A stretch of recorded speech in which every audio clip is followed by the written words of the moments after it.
남자들은 수술하고 난 다음에 이게 정말 커졌죠. 정말 커지니까 바로 써먹기를 원해요. 그런데 물리적으로 조금 비벼지거나 너무 압박을 많이 주면 혈액순환에 영향을 주기 때문에, 그러면 애써 수술한 결과가 정말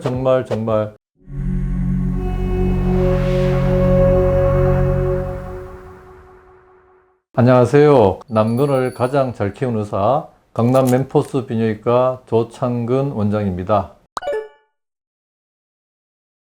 급하신 분은 다음날 하는 분도 봤어요. 그래서 연락이 오죠. 원장님, 저 했는데 어떡해요? 하고 난 다음에 했다고 하면 이제 어떡해요? 이미 했는데.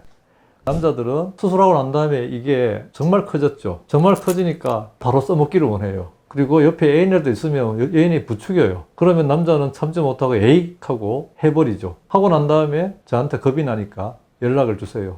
물론 무사히 넘어가는 일들이 대부분이겠죠. 지금까지 20년 동안 하면서 수술하고 샤워, 심지어 술도 당일 마셔도 된다라고까지도 이야기하는 경우지만, 제가 하지 말라고 하는 건 담배 태우지 마라, 성관계는 일주일 참으셔라, 이 두 가지는 당부 말씀을 드리고 있어요. 왜냐? 성관계라는 것은 변수가 너무 많잖아요. 성행위라는 것은 오랄로 할 수도 있는 거고, 콘돔을 낄 수도 있고 안 낄 수도 있고, 삽입성교도 할 수 있는데, 우리 여성분의 질속이나 입속이나 세균이 너무 많아요. 나쁜 세균이 있다는 게 아니라 정상적인 세균들이 되게 많습니다. 근데 여기에 우리가 수술하면서 바늘을 수백 번 찌릅니다. 아무리 미세한 바늘이라도 상처가 있고 멍이 들어 있는데, 연약한 상태에서 관계를 가지다가 자칫 감염이 되고 자극을 받으면 염증이 올 수도 있고, 그러면 애써 수술한 결과가 정말 나쁜 결과를 만들 수도 있잖아요.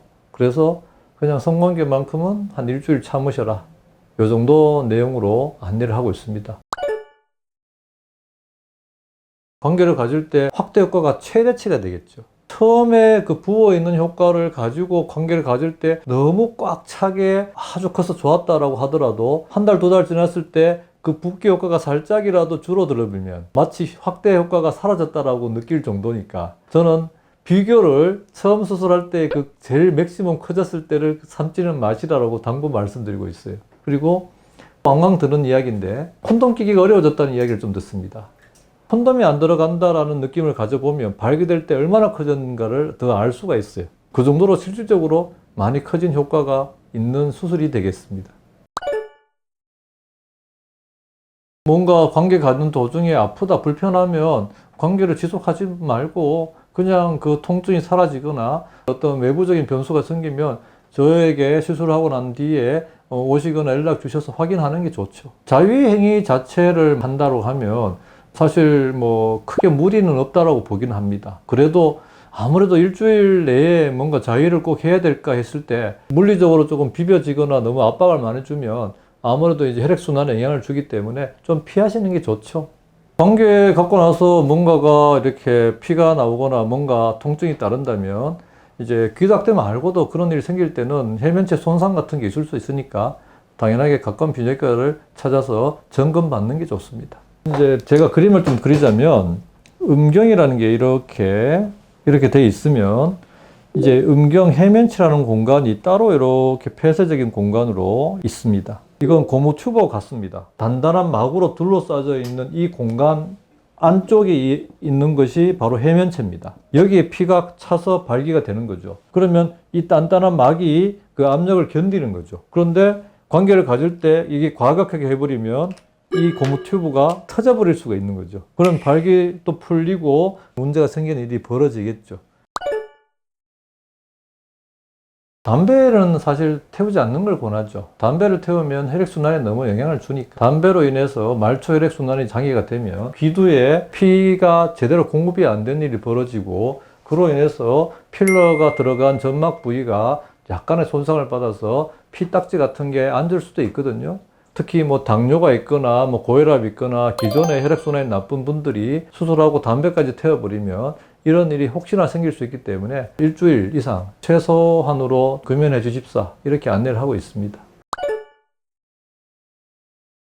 그런 일은 거의 없습니다. 심지어 저는 수술하고 난 다음에 약도 드리지 않습니다. 기본적인 항생제, 소염제, 진통제도 필요가 없습니다. 그 정도로 수술을 해보시면 회복이라는 게 별게 아니구나 라고 하는 걸 느끼고, 특히 이제 귀도학대의 경우가 그렇다는 거죠.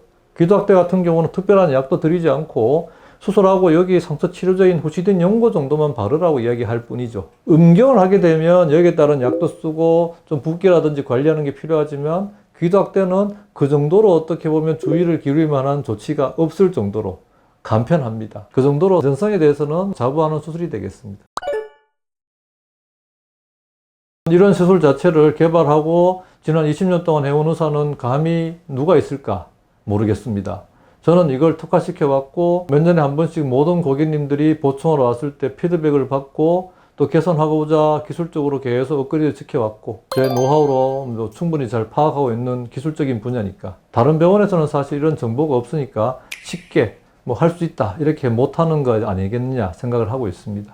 사진을 저렇게 테두리만 된 거 보여주면 하겠어요? 그래서 안 된다라고 대부분 이야기하겠죠. 그래서 음경만 환자라고 이야기하겠죠. 음경을 하게 되면 부자연스러움이 따라옵니다. 얘는 좀 부자연스럽다. 발기됐을 땐 특히 더 부자연스럽다.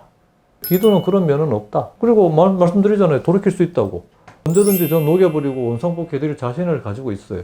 모래라 녹여드려요. 대부분 녹이고 난 다음에 100% 아까워하죠. 너무 작아지니까. 과거의 모습이 이랬나 싶을 정도가 들어요. 지금까지 기도학대에 대한 과정, 기도학대를 하고 난 뒤에 성관계를 할 때 주의점, 또 성관계 이후에 벌어질 일들에 대해서 말씀을 드렸습니다. 강남 멤포스 비뇨기과 조창근 원장이었습니다. 시청해 주셔서 감사합니다.